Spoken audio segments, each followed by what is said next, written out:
Luar biasa. Masih semangat ya? Masih. Sudah yang pertama kan? Sudah. Sudah. Oke, kalau sudah berarti aman kita belajar. Sudah siap belajar? Ya. Oke, coba siapkan dulu peralatan untuk belajar. Silakan Bapak lihat dulu. Apa yang kalian sudah siapkan saat untuk belajar? Tentu buku, pulpen. Oke, lihat kiri kanan. Ada sampah tak? Kalau ada sampah silakan diambil dulu. Ada, aman ya? Kita sudah siap. Kita selalu memulai kegiatan pembelajaran kita pada hari ini dengan berdoa. Bapak minta kesediaan satu orang untuk memimpin kita dalam doa. Silakan, yang bersedia. Ya, silakan. Ke depan ya.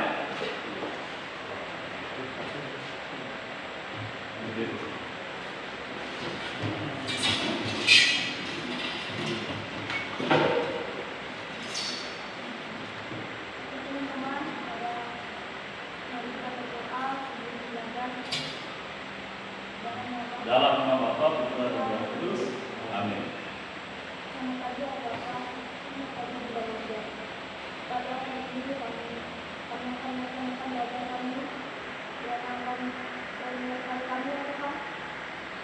Semoga kami selalu menjalankan apa yang dulu kami jelaskan dengan baik.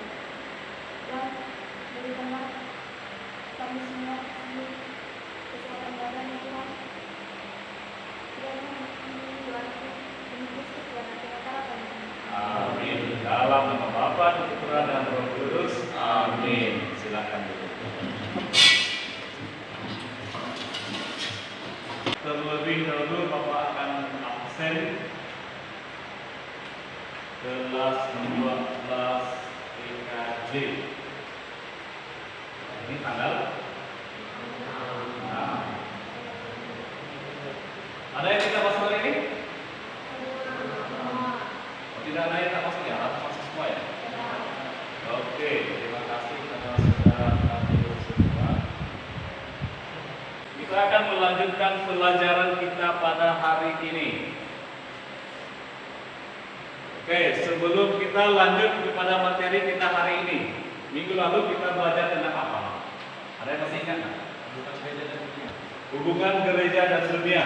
Tema besar itu sama, gereja dan dunia. Subtema minggu lalu adalah hubungan gereja dan dunia. Apa sih yang kita pelajari dalam hubungan gereja dan dunia minggu lalu? Apa yang kita pelajari kemarin? Sebagai rangkuman bersama kita minggu lalu.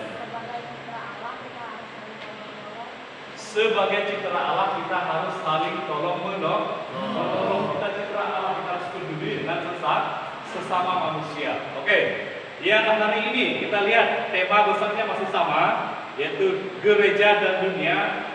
Tetapi yang mau kita lebih lihat di sini adalah ajaran sosialnya, ajaran sosial gereja. Apa sih ajaran sosial itu? Kemudian siapa sih yang mengeluarkan ajaran sosial gereja itu? Siapa yang mengeluarkan ajaran sosial gereja? Siapa itu? Pemimpin tertinggi dalam gereja Katolik siapa? Siapa? Paulus. Ya, Paulus. Kalau yang terakhir kemarin itu ajaran sosial gereja yang dikeluarkan oleh Paus Franciscus apa namanya kemarin? Fratelli Tutti. Ini ajaran sosial gereja kalau dilihat dari awal. Dari awal pertama kali gereja prihatin terhadap hal-hal atau prihatin terhadap masalah sosial, masalah dalam dunia yang kita lihat. Oke, sebelum kita lanjut, ada yang sedang mengisi pretest? Sudah ya?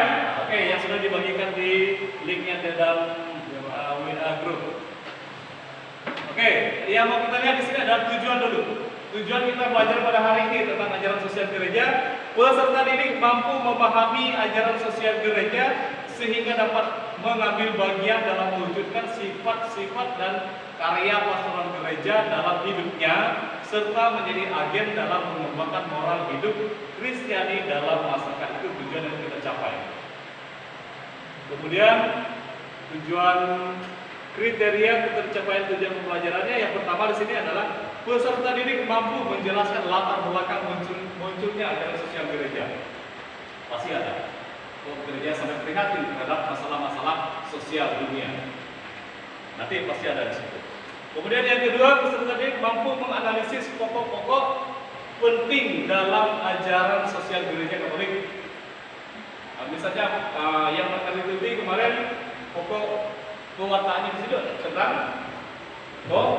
COVID, yang mungkin baik pasti ada. Yang ketiga adalah peserta didik mampu memahami ajaran sosial gereja kurang bergema di Indonesia. Nah ini ajaran sosial gereja kalau di Indonesia kurang bergema. Apa sih alasannya? Karena dalam gereja Katolik di Indonesia itu lebih mendekatkan apa. Nanti kita lihat. Yang keempat, peserta didik mampu menciptakan usaha. Sebagai usaha minggu lalu kita sudah melihat usaha sebagai anggota kerja untuk ikut membangun dunia, termasuk yang ada di lingkungan sekolah yang dibuatkan oleh OSIS. Minggu lalu kita sudah lihat. Peduli terhadap sesama, yaitu membentuk sumbangan juga, itu salah satunya. Oke, sebelum lanjut, kira-kira ada yang pernah mendengar ajaran sosial gereja, lalu kira-kira apa artinya? Tanggapan, ya tanggapan gereja terhadap peristiwa atau permasalahan yang ada di dunia, iya betul. Kemudian yang kedua, apa yang dimaksud? Apa yang menjadi pusat perhatian ajaran sosial gereja? Kira-kira apa yang menjadi pusat? Ajaran sosialnya. Apalagi? Yang lain? Kegiatannya. Kegiatannya yang seperti apa? Membantu orang lain. Oke. Lanjut. Yang menjadi pusat perhatian ajaran sosial gereja itu adalah hormat terhadap pribadi manusia. Karena pribadi manusia itu adalah pribadi citra Allah. Kita menghormatinya.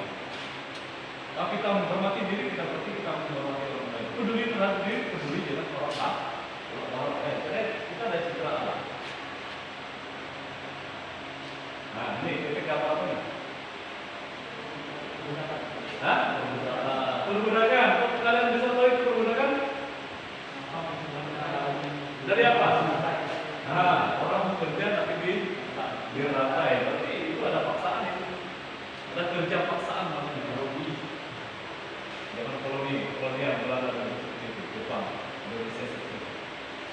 Yang kedua, rasis. Apa lagi?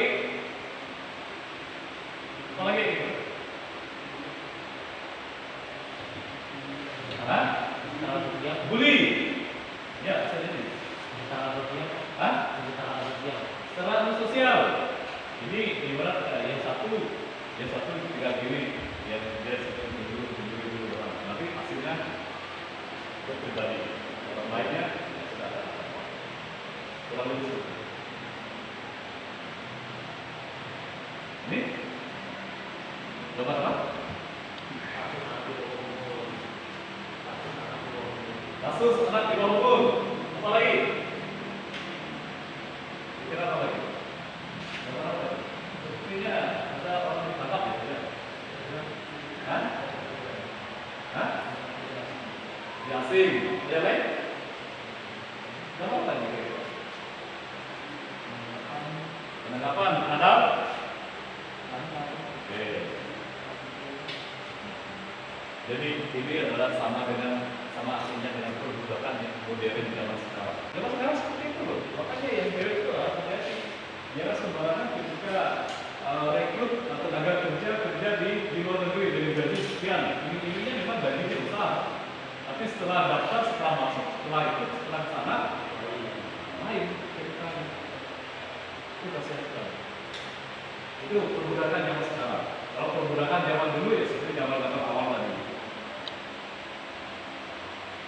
Sekarang kita lihat video ini. Pastikan Anda selalu subscribe channel ini, dan jika ada yang masih belum yang akan disenangkan berikutnya, silakan tulis di komentar di bawah. Dalam banyak sistem sosial, orang muda seringkali diperlakukan sebagai objek bukan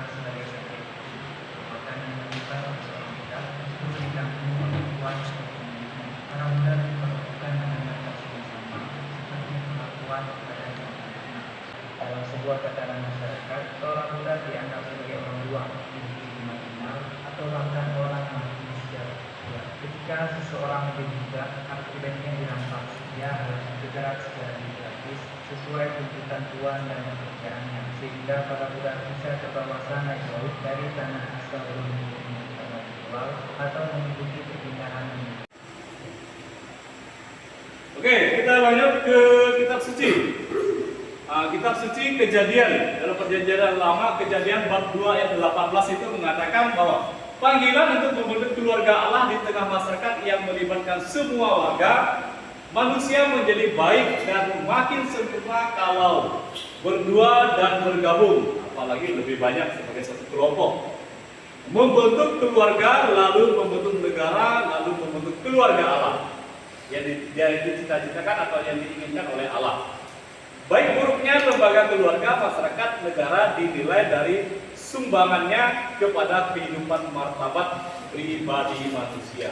Jadi seharusnya sebagai orang yang punya kuasa, orang yang punya kekayaan, dia membantu orang lain, bukan malah diperbudak, bukan malah diperalat. Harusnya bisa membantu biar sederajat, biar harkat martabat itu sama. Jadi tidak ada yang berkuasa, tidak ada yang paling ditindas. Nah, sekarang kita masuk kelompok sesuai yang kelompok 1, kelompok 2, kelompok 3. Ya, si Enda masuk kelompok sini biar hebat. Bahan diskusi kita pada hari ini itu ada 2 artikel, ada 2. Yang pertama dari artikel kecaman Paus Fransiskus atas perbudakan di Bangladesh. Nah, ini prihatin gereja. Paus itu membawa nama gereja. Dia prihatin terhadap kasus perbudakan di Bangladesh. Yang kedua itu adalah dari macam-macam ajaran sosial gereja yang dikeluarkan oleh Paus, termasuk dari awal munculnya ajaran sosial gereja itu. Di sini pertanyaannya, di sini ada pertanyaan tertentu. Yang pertama di situ adalah peristiwa apa yang diberitakan dalam artikel di atas? Itu artikel yang pertama tadi. Kemudian apa yang menjadi pusat perhatian keprihatinan sosial dalam berita itu?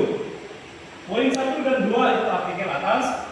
Poin 3, 4, dan 5 itu di ajaran sosial gereja. Kemudian yang terutama yang kelima itu mengapa ajaran sosial gereja kurang bergema di Indonesia? Itu boleh bersini. Oke, jelas ya? Oke, kalau sudah jelas, silakan bergabung di kelompoknya masing-masing. Yang tertentu di depan silakan ditulis. Waktunya 20 menit. Kalau 5 orang harus semua 1 menit. 20 menit dari sekarang. Boleh kerjakan di balik yang satu bulan.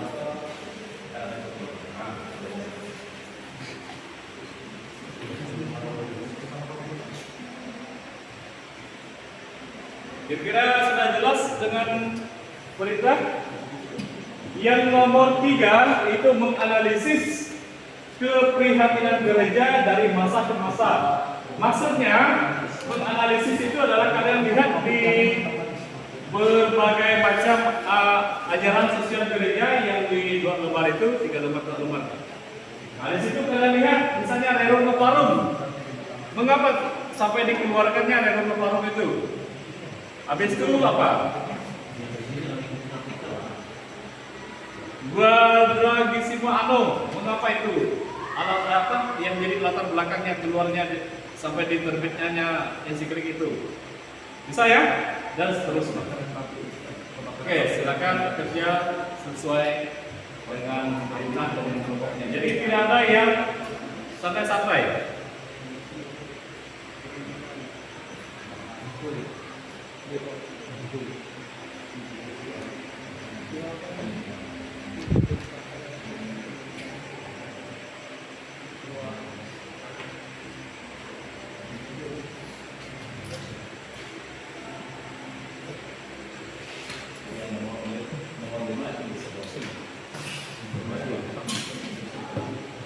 Nama kelompok yang lupa ditulis.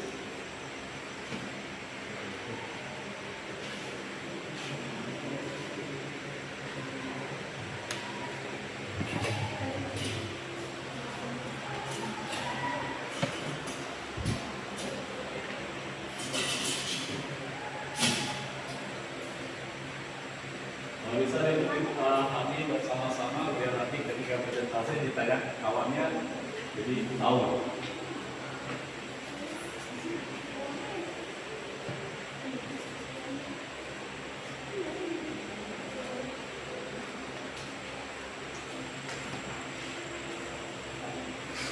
Ya, semuanya satu kelompok itu semua.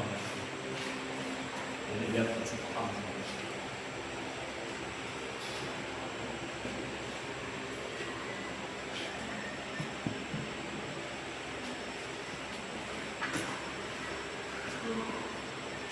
Oke. Sudah selesai semua? Kita sekarang presentasi hasil kerja diskusi kelompoknya. Sebelumnya ada 3 kelompok, Bapak tanya dulu yang bersedia. Oh iya, kelompok 1, silakan kelompok 1. Selamat pagi teman-teman.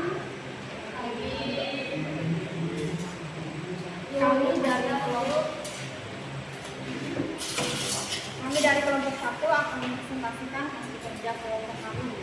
Sebelum kami presentasi, terlebih dahulu kami memperkenalkan diri. Perkenalkan, nama saya Eza. Saya Alexandra, saya Egi, saya Glenn. Baiklah, pertanyaannya akan dibacakan oleh Andra. Pertanyaan pertama, peristiwa apa yang diberitakan dalam artikel berita ini? Saya akan menjawab pertanyaan nomor 1. Sebagaimana dilansir media pada akhir April lalu, tepatnya Rabu tanggal 24 bulan 4 2013, sebuah pabrik garment berlantai 8 Tanah Piazza di Dhaka, Bangladesh terbakar dan runtuh sehingga memakan 400 korban jiwa. Pertanyaan kedua, apa yang menjadi keprihatinan sosial dalam berita ini? Jawaban nomor 2, banyaknya korban jiwa terhadap buruh yang menjadi korban dan keluarga. Adanya kerendahan diri daripada umat Katolik yang merasa dirinya terlalu kecil untuk menentang perubahan dalam lingkungan masyarakat dengan ruang lingkup yang luas. Baiklah, sekian dari presentasi. Kami mungkin ada beberapa pertanyaan dari teman-teman sekalian.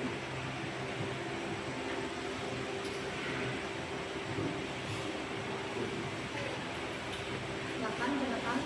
Perkenalkan, nama saya Jalan Gunawan dari kelompok 2.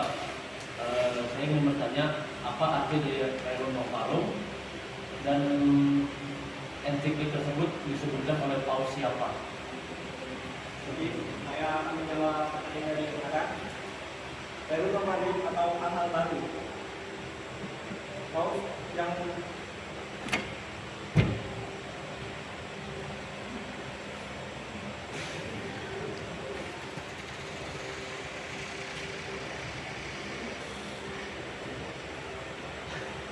Baiklah, saya akan menjawab pertanyaan dari Jonathan. Rerum Novarum merupakan ensiklik pertama yang disampaikan oleh Paus Leo XIII. Ensiklik atau surat pastoral kepausan ini dihubungkan pada tanggal 15 Mei 1891 sebagai awal lahirnya ajaran gereja sosial. Sudah jelas? Jelas. Silakan. Saya Jos dari kelompok 2 yang bertanya, apa alasan yang melatar belakangi terjadinya perbudakan di Bangladesh?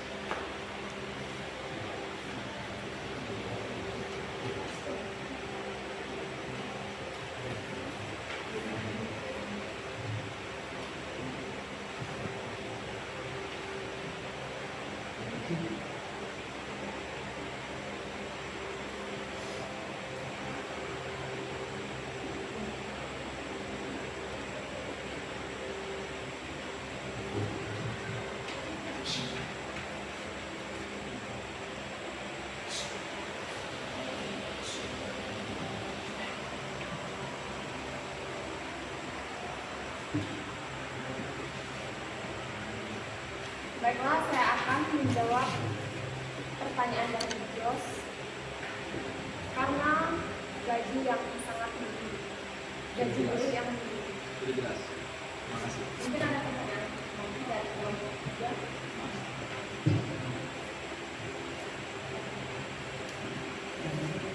Jika tidak ada, untuk itu. Baiklah, sebelum kami menutup presentasi kami, saya akan membacakan kesimpulannya. Ajaran gereja sosial dapat diartikan sebagai tanggapan gereja terhadap fenomena atau persoalan-persoalan yang dihadapi oleh umat manusia dalam bentuk himbauan, kritik, atau dukungan. Baiklah, sekian dari presentasi kami. Maaf jika presentasi kurang sempurna, karena yang sempurna hanyalah kita yang dulu pernah bersama. Hidup sendiri tanpa kekasih. Cukup sekian dan terima kasih.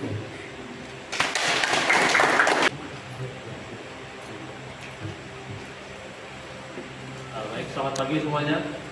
Bagi Di sini kami akan mempresentasikan materi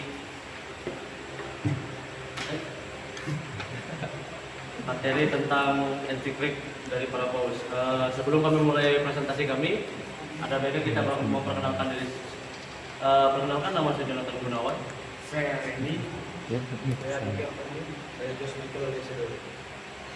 Baik. Di sini kami akan menjawab beberapa pertanyaan yang diberikan oleh guru kami.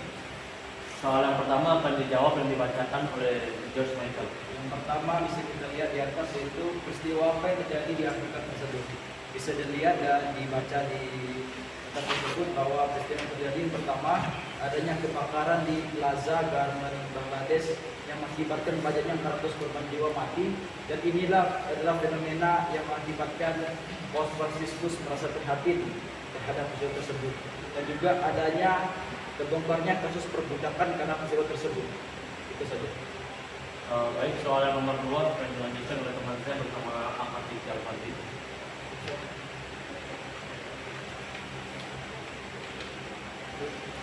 Pertanyaannya, apa yang menjadi keprihatinan sosial dalam berita ini? Yang menjadi keprihatinan sosialnya yaitu meninggalnya 400 korban jiwa di pabrik garmen dan para buruh yang mengalami perbudakan karena mereka menerima gaji yang tidak sesuai. Baik, nomor 3 akan dibacakan oleh saya sendiri.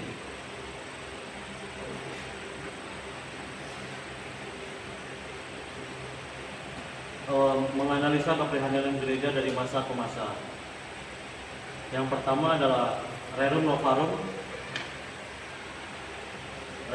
atau Hal Baru. Rerum Novarum merupakan ensiklik pertama yang disampaikan oleh Paus Leo XIII.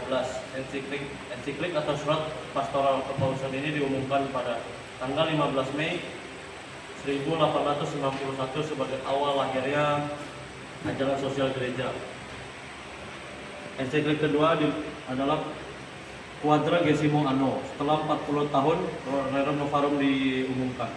Ensiklik ini disampaikan oleh Paus Pius XI dan diumumkan pada tanggal 15 Mei 1931. Paus Pius XI berbicara mengenai rekonstruksi tata sosial kemasyarakatan. Yang ketiga ada Mater et Magistra atau Ibu dan Guru. Ensiklik ini disampaikan oleh Paus Yohanes 23 pada tanggal 15 Mei 1961. Paus menyoroti soal kemajuan sosial dalam terang ajaran Kristiani. Ensiklik ini diterbitkan dalam rangka peringatan 70 tahun Rerum Novarum. Yang keempat, Pacem in Terris atau Damai di Bumi. Ensiklik ini disampaikan oleh Paus Yohanes 23 pada tanggal 11 April 1963. Ajaran tentang perdamaian dan perang adalah tema penting dalam ajaran sosial dari seluruh paus modern.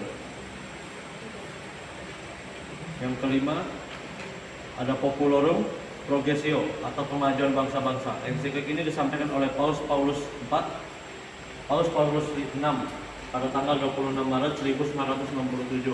Paus berbicara di pihak jutaan rakyat dari negara-negara berkembang berhadapan dengan semakin lebarnya jurang antara negara-negara kaya dan miskin.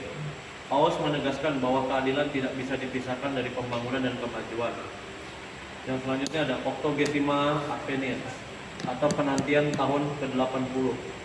Ensiklik ini disampaikan oleh Paus Paulus VI dan diterbitkan pada tanggal 15 Mei 1971 dengan tema tentang panggilan untuk bertindak. Yang selanjutnya ada Justitia in Mundo atau keadilan di dunia atau Justice in the World. Ensiklik ini merupakan hasil sinode para uskup di Roma tahun 1971. Keempat, hal yang melatar belakangi munculnya ajaran sosial gereja. Jawaban nomor 4, Rerum Novarum hal-hal baru. Rerum Novarum merupakan ensiklik pada yang disampaikan oleh Paus Leo 13. Ensiklik atau surat pastoral kepausan ini diumumkan pada tanggal 15 Mei 1891 sebagai awal lahirnya ajaran sosial gereja.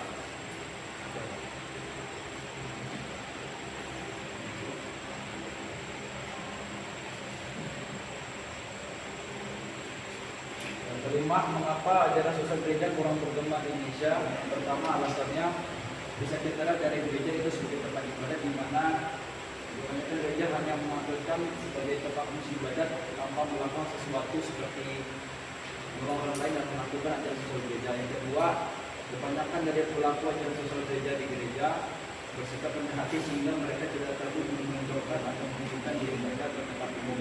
Yang ketiga,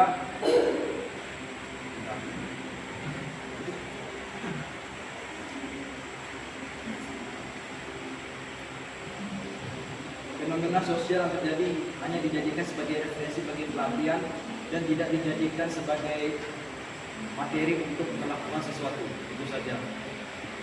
Sebelum kami ingin menutup presentasi ini, apakah ada yang pertanyaan dari materi-materi kami bacakan dan kurang jelas silakan bertanya. Karena yang dari kelompok berapa?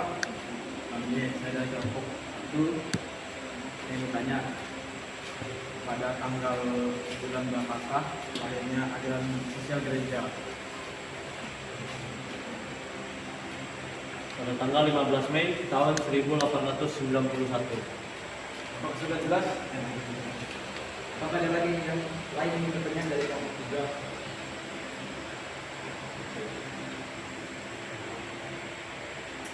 Dan yang bertanya silakan. Saya Endang dari kelompok 1.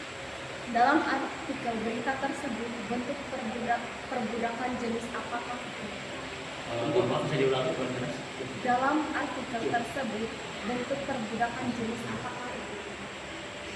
Yang pertama bisa kita lihat bentuk perbudakannya di Bangladesh, yang dimana mereka perbudakan ini adalah memberikan gaji sedikit dengan upaya minimum yang membuat para pekerja tidak mampu mencukupi kebutuhan mereka sehari-hari. Apakah sudah jelas? Apakah ada yang lain yang bertanya lagi? Sebelum kami tutup presentasi ini.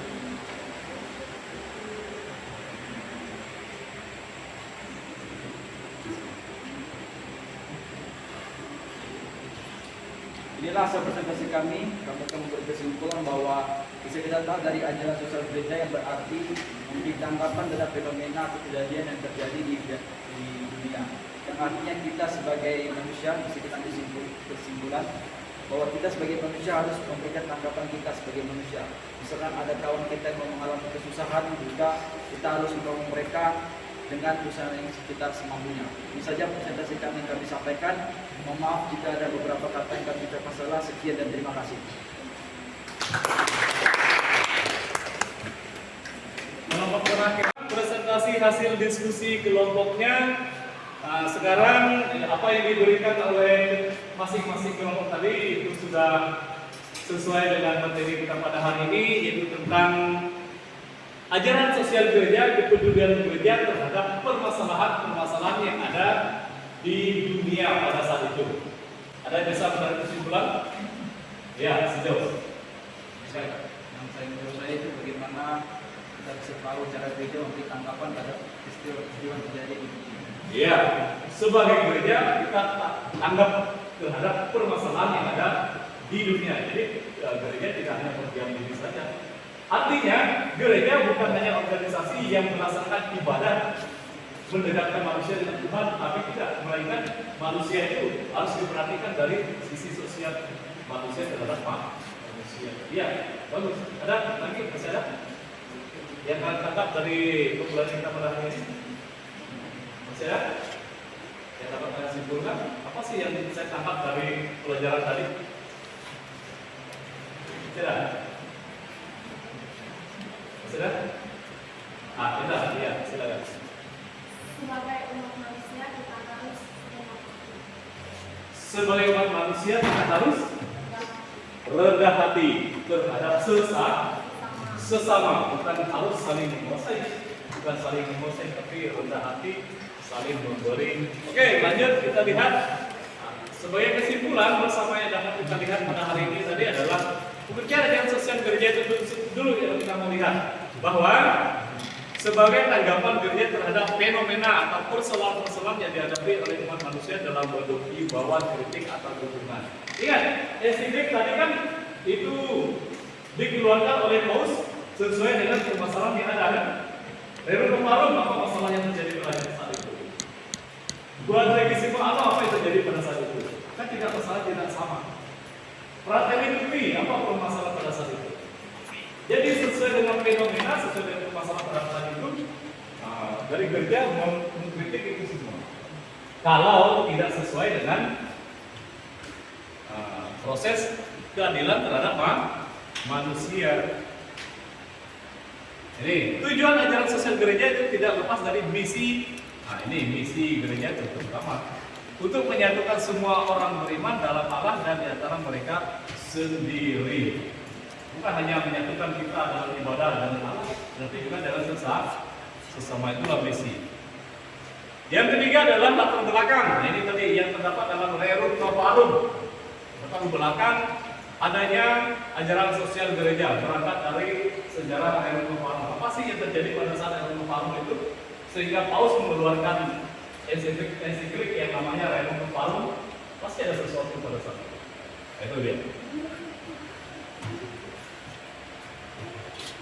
Peran gereja dalam masyarakat adalah terlibat dalam menyuarakan kebenaran dan keadilan demi kesejahteraan bersama. Ajaran sosial gereja kurang bergema di Indonesia, ini alasannya. Karena gereja di Indonesia itu cenderung mementingkan penampilan segi ibadah. Keren loh ibadahnya, wah megah sekali. Hanya mementingkan itu, tetapi peduli dengan sesama itu agak kurang. Bukan tidak, tetapi masih kurang. Karena apa lagi itu sudah mementingkan ibadahnya. Ibadahnya di satu itu keren. Tapi dia lupa peran dia bagi sesama. Itu bukan makanya ajaran sosial gereja itu bukan bergema di Indonesia. Nah, tugas. Ini tugas kalian. Setelah ini nanti kalian membuat aksi untuk melaksanakan ajaran sosial gereja dalam hidup sehari-hari. Nah, di sini misal berlaku adil pada teman-teman atau saudara di rumah, atau menjaga kebersihan lingkungan alam sekitar, termasuk di sekolah, di rumah, membuang sampah pada tempatnya. Peduli kan?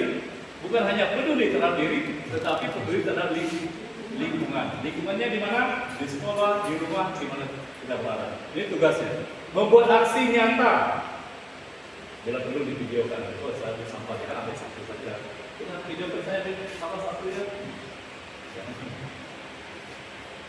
Postes, sudah mengisi postes? Setelah kita belajar tentang ajaran sosial gereja, pretesnya sudah kemarin, nah nanti itu proses yang sudah Bapak kirimkan di grup, silakan diisi. Oke, ada pertanyaan? Ada pertanyaan dulu sampai sini sebelum kita lanjut atau break istirahat? Ada? Ada pertanyaan? Jelas semua?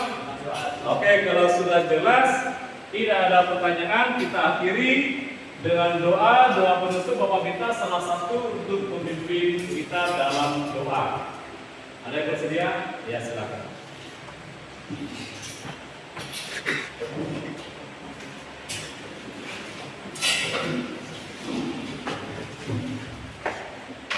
Baik, semuanya sebelum kita memasuki pembelajaran kita pada hari ini, sebenarnya kita membaca doa. Nama Allah, Putra dan Roh Kudus. Amin. Kemudian Allah Kudus. Kami di sini menyatakan terima kasih kepada nama kami semoga kita pembelajaran atas berkat yang kau berikan kepada kami. Semoga segala materi yang dulu kami jelaskan bisa kami semua bisa kami pahami semua. Juga berikanlah perlindungan kepada guru kami dan agar senantiasa membimbing kami dalam segala pelajaran. Hanya ini doa menutup yang pelajaran. Amin. Dalam nama Bapa dan Roh Kudus. Amin. Selamat siang.